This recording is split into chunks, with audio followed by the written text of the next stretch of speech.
take a minute to kind of make some quick announcements and get our presenter ready to go. So if you're in this session, you are in the Creating Trauma-Informed and Inclusive Safe Spaces. So that's going to be our conversation. We have our presenter here, Nicole Barbuch. And in our conversations about the topic, it'll be a great presentation. So I'm going to read the bio here, hand it over to Nicole, and they can be on their way. So Nicole Barbuch is the founder of the co-executive director of Emerging Unidos. Coming from an impoverished and trauma-impacted background, they discovered a passion in working with youth who are experiencing similar barriers that they did as a young person.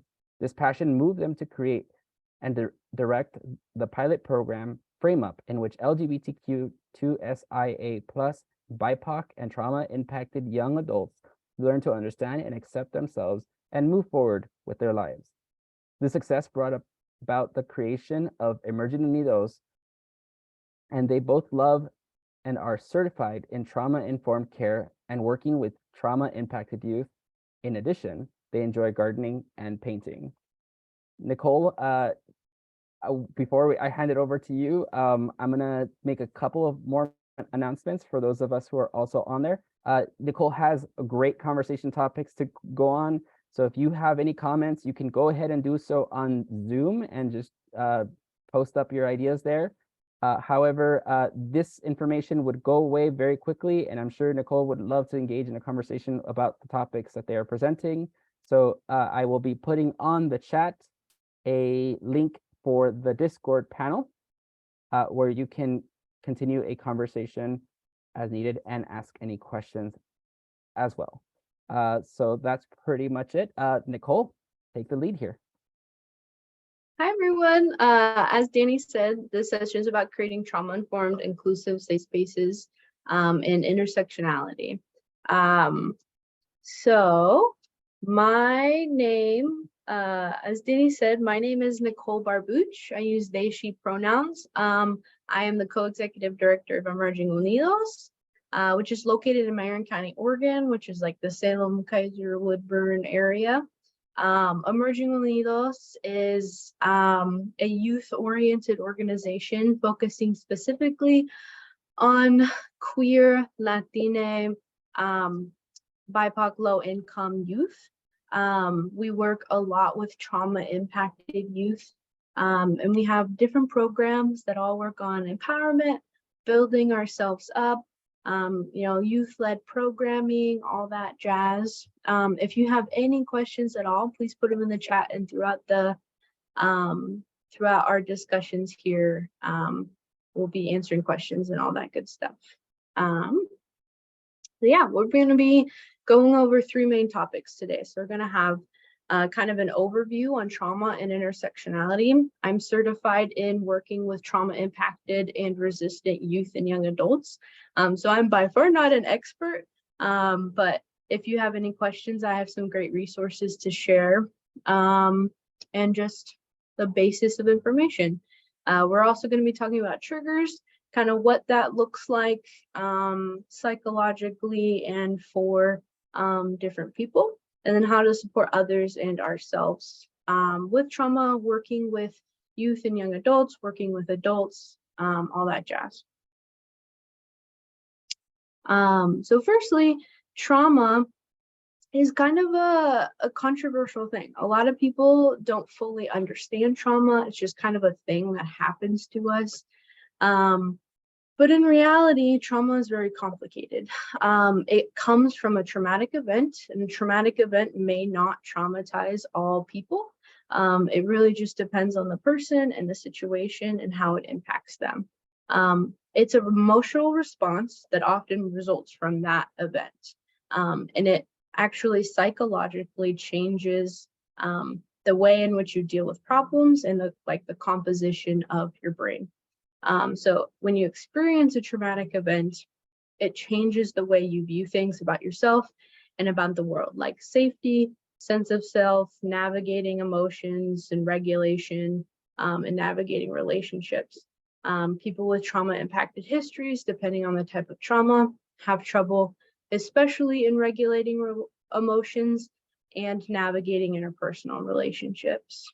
And after a traumatic event occurs, all the way from being a small child's infancy almost up until now, where anybody is in their life, that traumatic event will have long-lasting effects. So when you have a traumatic event as a child, it will have effects deep into the rest of your life. And when it happens, people often feel shame, helplessness, powerlessness, fear, all that stuff. Most people experience at least one ACE or traumatic event in their lifetime. So today we're just going to talk about what that means and how to navigate that with one another. And like I said, feel free to ask any questions at all.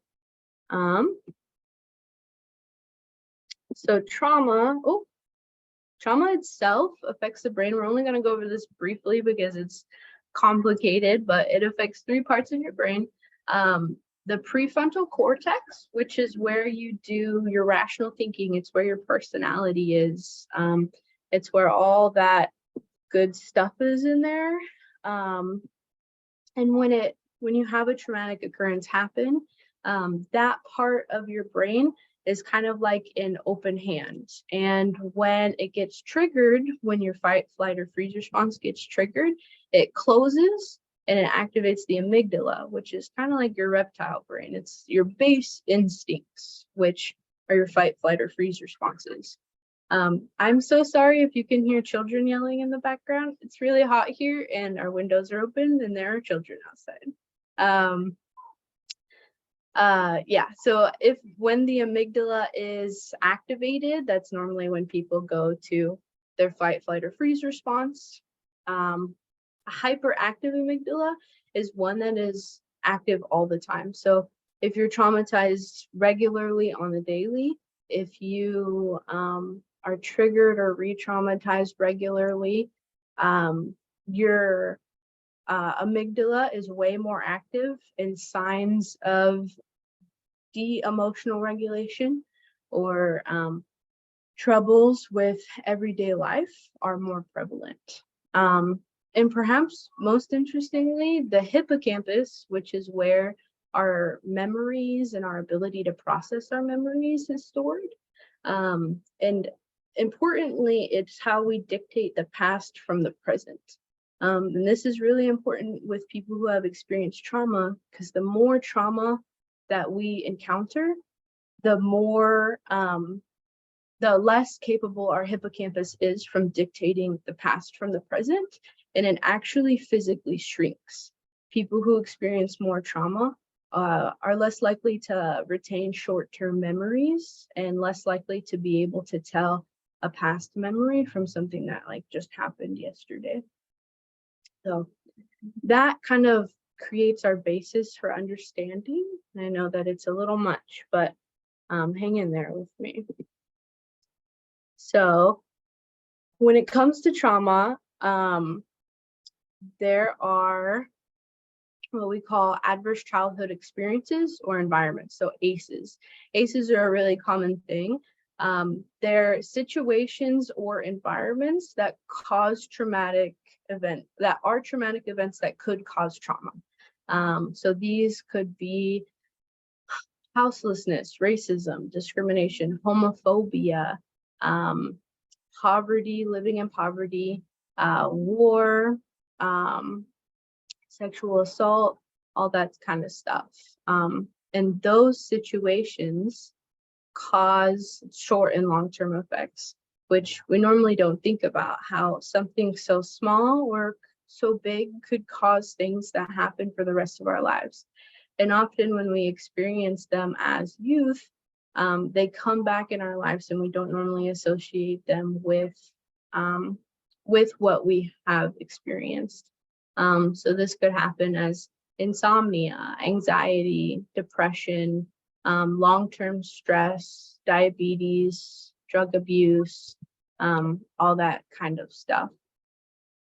On the other side of our tree here, we kind of have the healthy spectrum of that, the green side, where when healing happens in those roots, these things come together, support groups, therapy, enhanced knowledge come together to create better or good short and long-term effects, and outweigh and heal the negative short and long-term effects.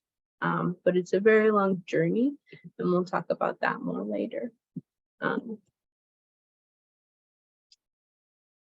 Inside of kind of our conversations with trauma are intersectionality. It's often not referenced that much in relation when talking about trauma-informed care and trauma-informed spaces, but intersectionality is really important. The overlap of different identities like race, gender, sexual orientation, contribute to different systemic advantages and disadvantages. The more identities you hold in groups that have less power and privilege, the more systemic disadvantages you have. And the more systemic disadvantages you have mean an increase in possible exposure to ACEs or those traumatic experiences. And oftentimes it also means less resources to heal and recover for those experiences because of those systemic disadvantages. So when talking about LGBTQ folks, oftentimes often have more disadvantages when outwardly queer. And because of those disadvantages, they have more exposure to discrimination, to homophobia, and the like. And that in combination with different factors means that they have more of a chance of encountering those ACEs, those negative experiences. This kind of, it's a little controversial, but it represents the different places of power we hold in society. So the outermost ring with the darkest colors and shades, that is the most marginalized groups in the United States of America, in our society. This group often contributes to the most amount of ACEs experienced. And these are people with visible non-conforming genders, with who are often the most impoverished, who are openly polyamorous or visibly queer, people with darker skin, all that stuff. The middle ring, they call it the erased ring. It's often not talked about. And these are folks that live in between these places of power and are still at disadvantages, but have some advantages that people in marginalized groups don't. So these are like white passing BIPOC folks and cisgender women, and people who can pass as binary and aren't super outwardly queer. And the middle group is places of power. So this normally looks like cis white men who are rich and, you know, they own homes and that stuff. So as we look at trauma, trauma often happens in that outermost ring more and lessens as it gets more towards the center.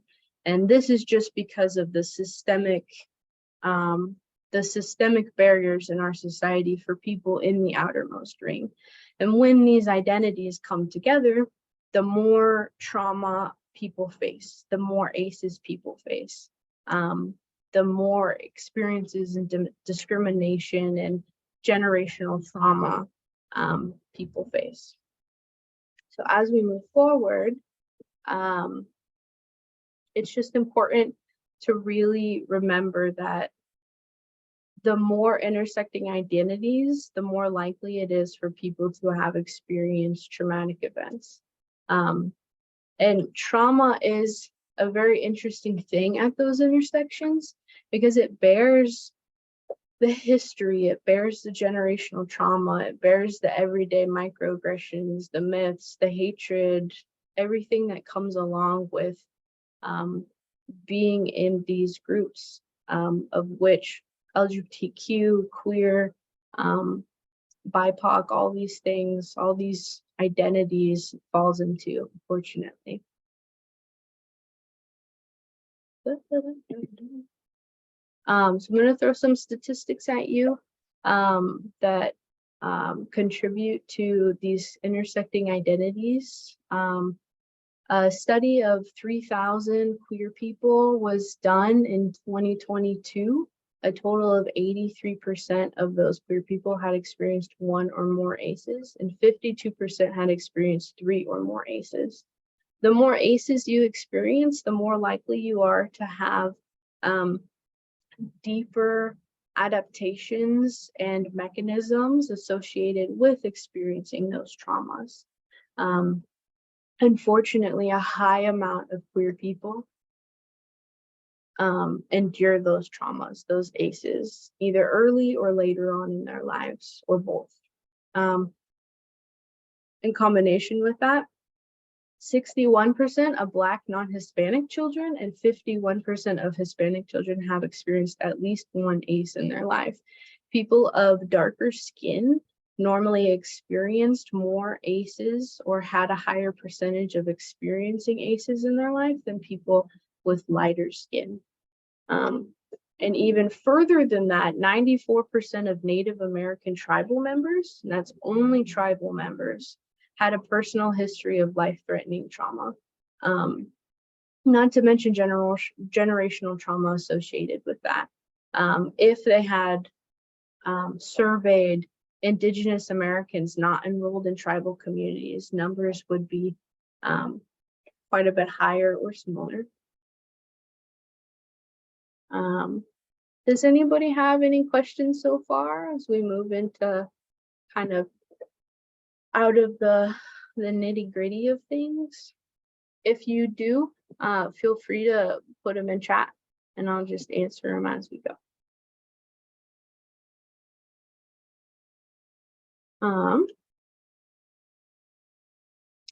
So we will move into triggers. Triggers are an interesting thing as well, because it's a common thing to say, just like, oh, that was a trigger, or oh, you triggered me, but without the baggage that comes with triggers. Triggers in association with trauma are a flare of symptoms, so they're a reminder of the trauma endured. These can be something as simple as smelling a smell that reminds you of something that happened, or seeing something like a building or a flower or something like that that just reminds you of something that had happened before. Oftentimes, tone of voice is really important in this. People are often very sensitive to higher tones of voice or yelling or screaming or any of that, because that's often associated with trauma. People raise their voices when they want to get points across or when they can't regulate their emotions. And interpersonal conflict with others. So it's important as we move further and talk about working with others who have endured trauma and resources for ourselves, that we remember that, like, it's not about not triggering somebody, because you're never going to know everybody's triggers. It's just about, if you find that something does trigger somebody, working with them or registering that in yourself that happened, and then that could happen with somebody else or with them in the future, and changing the way in which you do that. Like, if it's something about your tone of voice and raising it even a pitch above with that person, it's about knowing that when you talk to that person again, you need to have a neutral tone of voice, or instead of yelling when you need to express yourself, you hold back, you keep a neutral tone of voice, and you express yourself in better ways. So it's not about like walking on eggshells around people. It's more about having the tools at your disposal to know what you did when it impacts somebody and dealing with that impact with that person.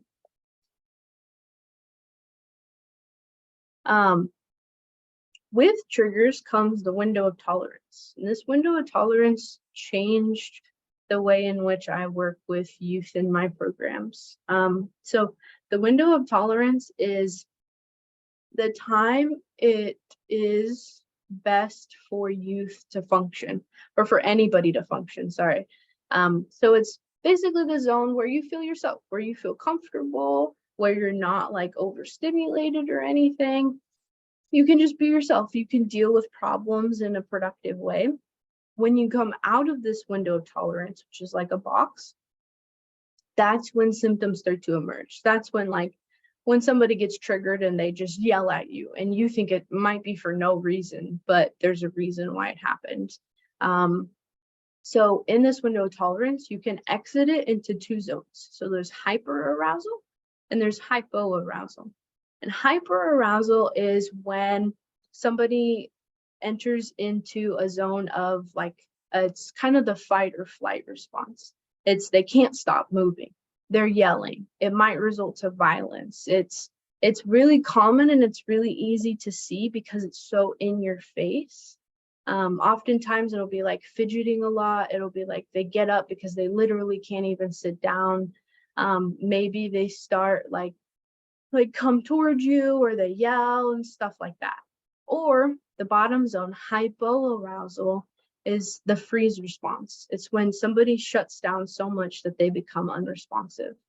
And that's more difficult to notice, especially when working with other people, or even just like friends, or even in yourself. It is hard to notice that. I see that somebody asked about where does fawn fit into this. Fawn is also a new phrase for me. I just learned about it the other day. Fawn is where it's not necessary like a fight, flight, or freeze response. It's kind of a personality trait that is an adaptation. It's not actually part of your personality, that develops out of certain types of traumas. So fawn is where it's like fight, flight, or freeze, or fawn. Fawn is where you're people pleasing. You can't say no.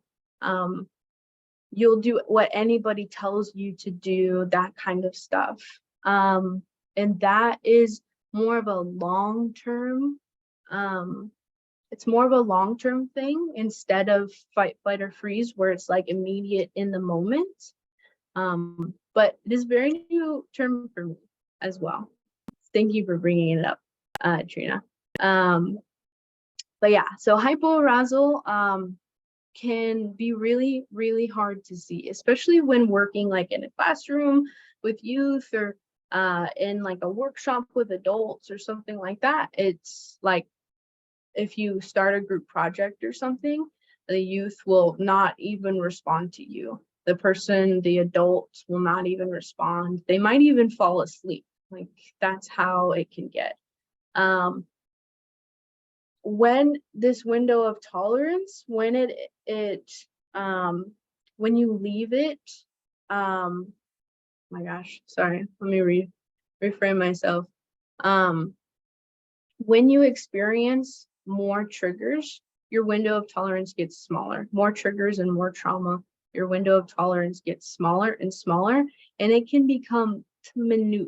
People can get triggered over the littlest things, and it's nothing they can control. It's just because they can't control what ticks them off anymore. And through work and healing, that window of tolerance can get bigger and bigger. The normal person's window of tolerance is, a normal size. Some people who have done a lot of, working through their baggage, it can get bigger.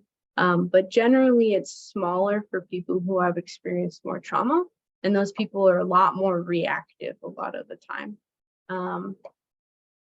Yeah, this is a very important thing when thinking about working with people and creating environments for trauma-informed environments for others and for ourselves.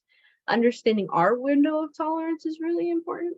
I know that I find myself like I can be a very reactive person, especially when I'm working on something with my hands and I can't understand it when I feel like I should understand it. And then I'll just have a moment where all of a sudden it's like, can't take it anymore. And like, if somebody comes and helps me, I like blow up.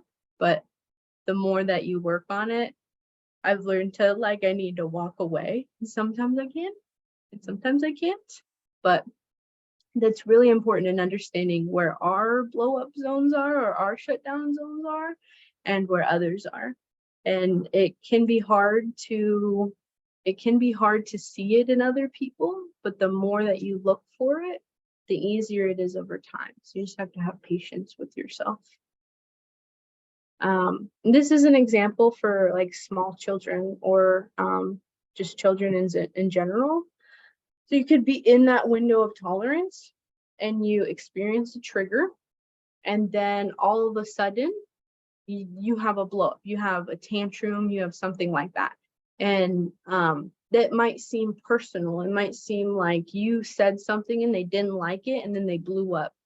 But in a lot of situations, not all, but in a lot of situations, it's something happened, whether control was taken away or not enough options were given, or they didn't feel heard, and then they blow up and have a tantrum or whatever that might be. And in the case of the small children, it will normally be like a tantrum.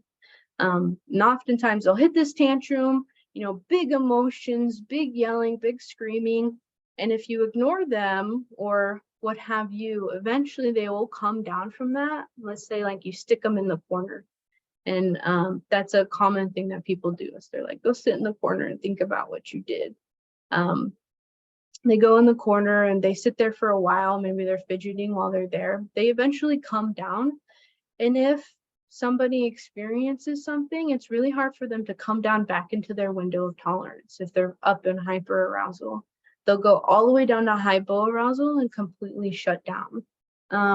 So that would be the moment where the parent, the facilitator, whomever it might be, would go and sit with them. And, if they want to talk about their emotions, talk about it and work through it and see what caused that to happen. Or if they just want to sit there and have company, or they just need to cry it out. That's the moment where kind of that would happen for hypoarousal. And in this suggestion, it's offering like something sweet.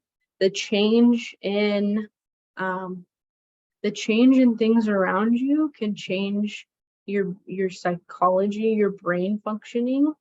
So like if you eat something sweet or salty or something like that, it could change the way in which you're regulating your emotions, and then it might come back. And again, it's just an example, but for little kids, it's a little easier to see because they're normally a little bit more expressive with themselves. For adults, it's definitely more difficult.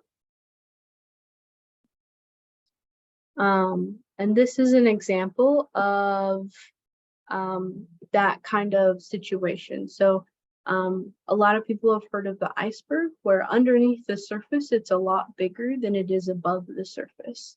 Underneath the surface, especially with resistant youth and resistant adults, it's oftentimes a lot hiding underneath the surface.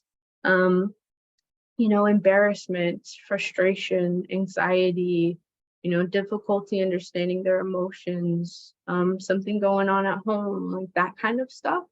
And that often shows itself above the surface. As an example, in the classroom, again, it shows itself as like defiance, as like saying no, and then maybe like making a big deal out of it, or yelling at the teacher, or having a blow up or something like that at even the littlest things. And that's kind of leaving the window of tolerance area. And sometimes it's not even out of the window of tolerance. It's just a traumatic adaptation that they now have all the time. So it's like somebody doesn't want to get close to other people because they had a bad experience. It's kind of like that, like it's all the time. But as we look into trauma-informed care, that is when we look at underneath the surface, what is happening, where these things are coming out. And oftentimes the things that come out in those situations, whether it be refusal to do something like non-responsive or an actual blow up, they can feel very personal and disrespectful. And it's really easy to get hurt or defensive of those kinds of things.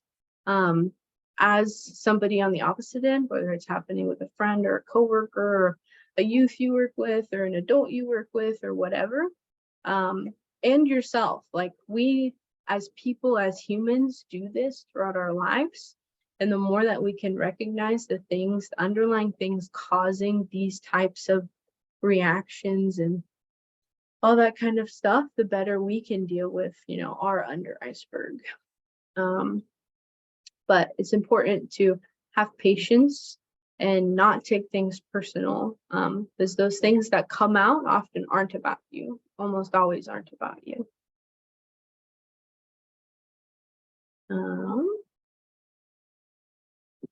I want to ask real quick if anybody wants to share in chat before we move on too much, of a situation with themselves or with others, if they feel comfortable, where they've had somebody just like blow up on them and how they handled the situation, or just like shut down on them and how they handled the situation, if anybody is open to sharing.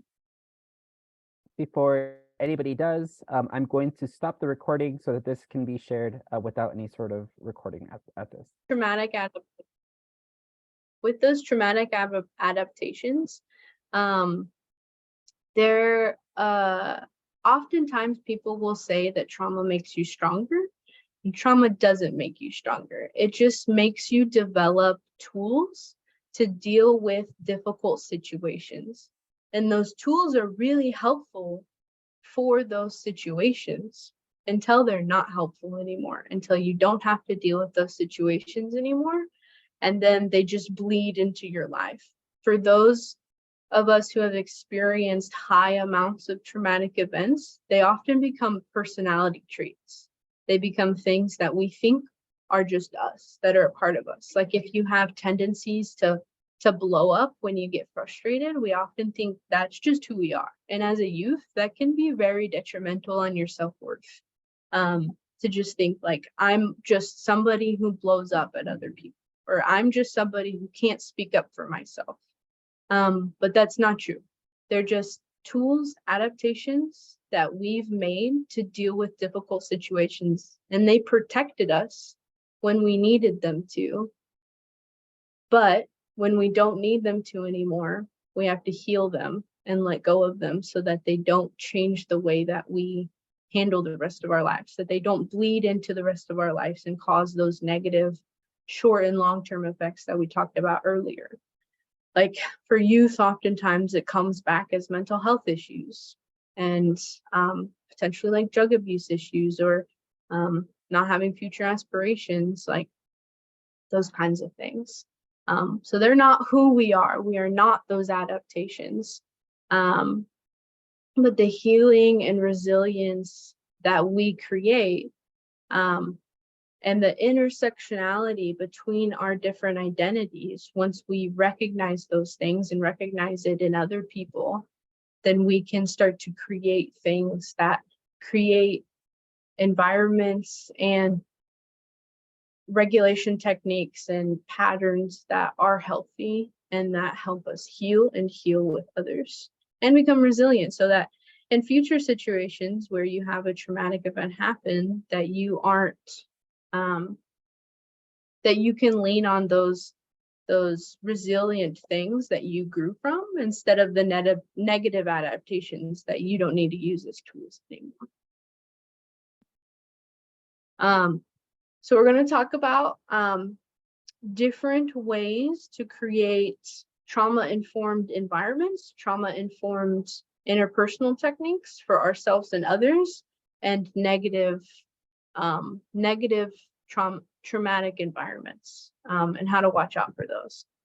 So our physical environments are actually really important. You wouldn't think so, like that you walk into a room and it changes the way that you think, but it really does. I don't know if anybody's walked into like a store and just felt completely unwelcome in that place. I was at a place yesterday where like I didn't feel comfortable going in. I felt like people were staring at me the whole time. It made me feel unsafe. So the places that we go in, the people that we're around, really affect our identity, our worth, our dignity, in our sense of safety and ability to be ourselves. So physical environments that are trauma informed are those that are not cluttered, that are welcoming, they have an open space.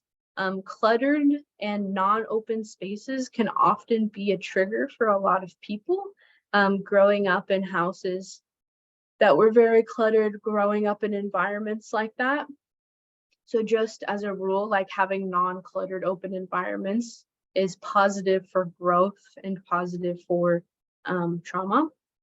Having supportive art and posters and pride flags and that kind of stuff on the walls and around to ensure that people know that in this space their identities are affirmed, they can feel safe.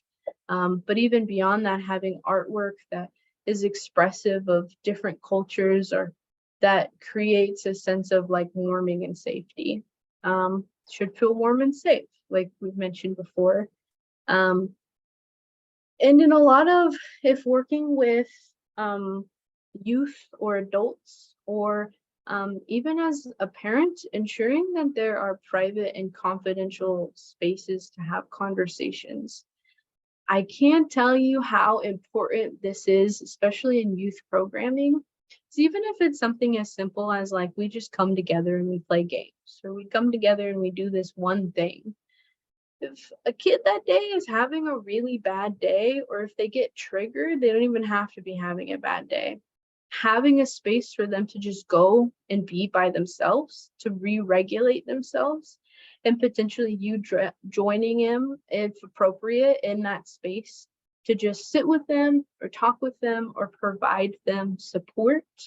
It can completely change the way that that person begins to see how walking away can help them, how being in a private confidential space can help them, how having support can help them. So oftentimes it is nearly impossible to get the support you need in a group setting unless you have a really supportive group of peers and you know each other really well.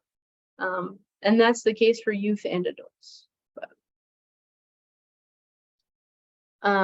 Classroom examples. So there's 3 examples here. The one on the far left is kind of an open space, and it's for young youth, but each youth has their own space that they're all oriented together or in one single direction, and the space is bright.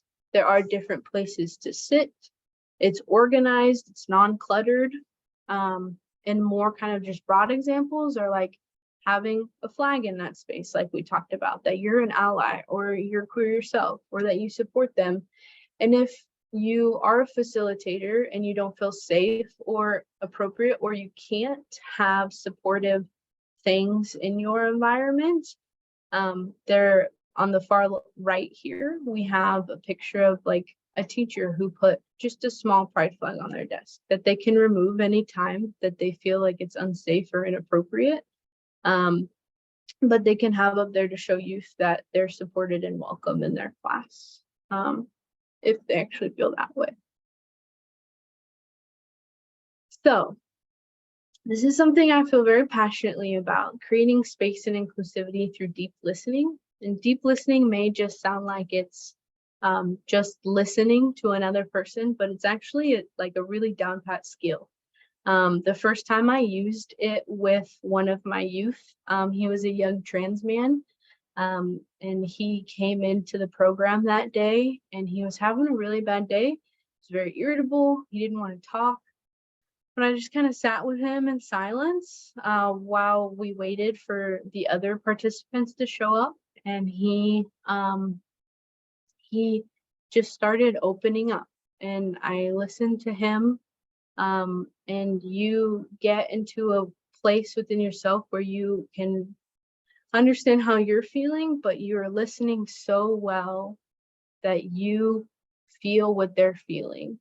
And oftentimes it makes you cry with them. There are inappropriate times to cry with them, but and he told me afterwards, and it makes me cry every time I talk about it, but he told me afterwards that it was the only time he ever felt like anybody truly listened to him. And it was just me sitting there, listening to him talk, not providing anything, but just hearing how he felt and what he had to say. And he let his emotions out, and yeah. But deep listening is a skill that intertwines how you're feeling about yourself and how much empathy you can give to another person. So it's listening to understand, not to respond. So you come into that conversation just with the intent to listen and nothing else, unless they ask for something else. You're not there to prove your point. You're not there to do anything of that such. In that, being truly mindful and present is very important. To take deep breaths, to check in with yourself and make sure that you know how you're feeling. Oftentimes it's just taking a breath in through your nose and letting it out, checking in that like your body is relaxed, and continuing to listen. Validating all emotions. You're not trying to fix anything. You're not minimizing their emotions. You're not saying they're oversensitive. Everything they feel, every emotion they express is all valid. There's nothing not valid. All emotions are valid. Practicing radical acceptance. Anything they say is okay. In deep listening, you're not there to judge them in any way. Anything that they express, any emotion is all okay. And in that, you keep that confidential unless it's, appropriate not to keep that confidential, or they've asked you to share it with somebody, but that is a safe place for them to share. And they should know that. And it should be a habit that you practice. And any time that you're interacting with them, that what they say to you doesn't get shared with anybody else. And supporting that they know their own intuition, their own wisdom. If they're trying to problem solve something, you support them in how they're developing that, and you provide input if they ask for your input. You trust that they can share what they need to share, and that you don't need to micromanage what they're sharing.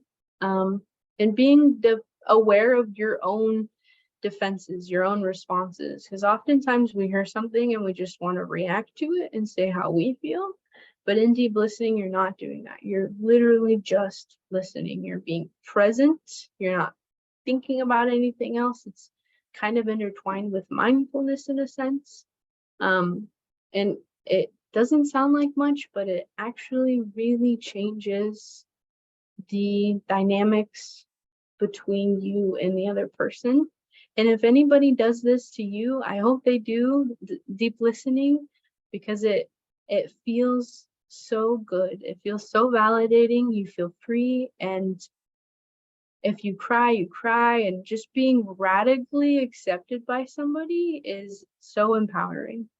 I've got a little barcode down here at the corner that you can scan, and it'll take you to a little card to keep for that, like, a little index card size, and we can post it in the Discord afterwards as well. But if you were interested in that, it is there.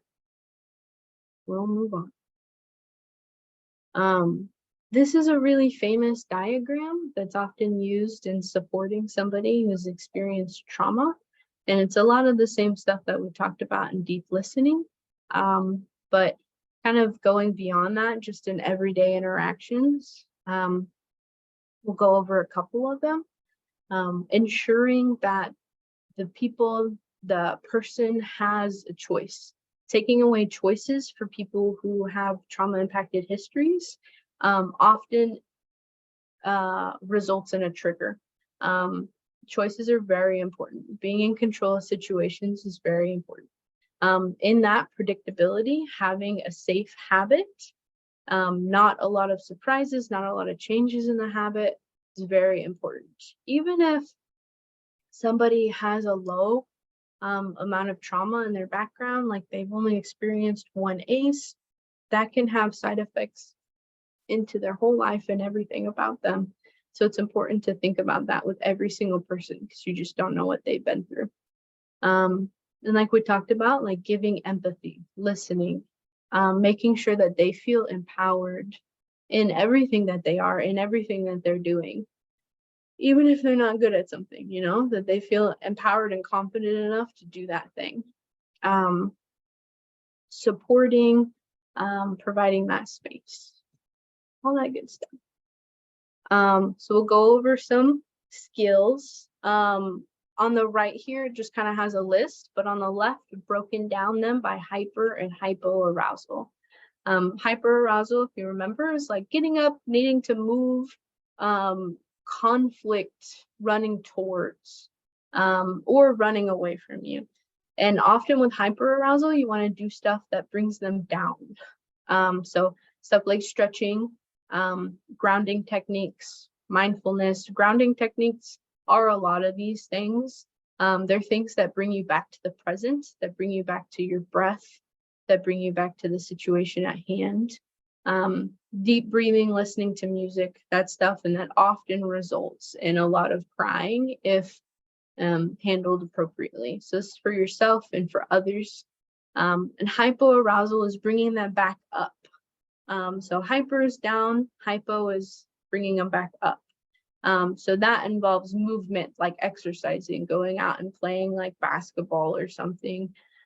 Deep breathing and mindfulness, when appropriate, and to an extent physical contact, like a hug. And that's only when appropriate. Listening to music, and often again results in crying. Going back to kids, kind of the same things, you know, when they get overstimulated, hyper or hypo-aroused, stretching, doing artwork, playing a game when hypo-aroused, probably not hyper, breathing, that kind of stuff. And then when they're starting to come back, doing things like labeling feelings and positive self-talk. And this works with adults too, it's not just children. It's just kind of a fun example for kids. And lastly, going over our unsafe environments. They're kind of what you would expect them to be. So being around people who don't affirm your identity, who microaggress or tokenize you or people around you, who call you over dramatic when you try and share things or push your boundaries just for fun, who talk instead of letting you talk.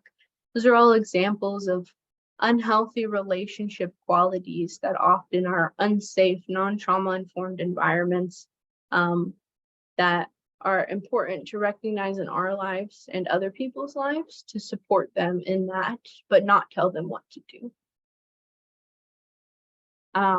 So to sum up, create predictability, everything, like create habits out of things, create a habit of safety, leave space for them to process before you go and talk to them, leave space for them, create space for yourself when you need it.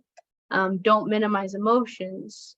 Perhaps most importantly and most difficulty, always give empathy and have patience.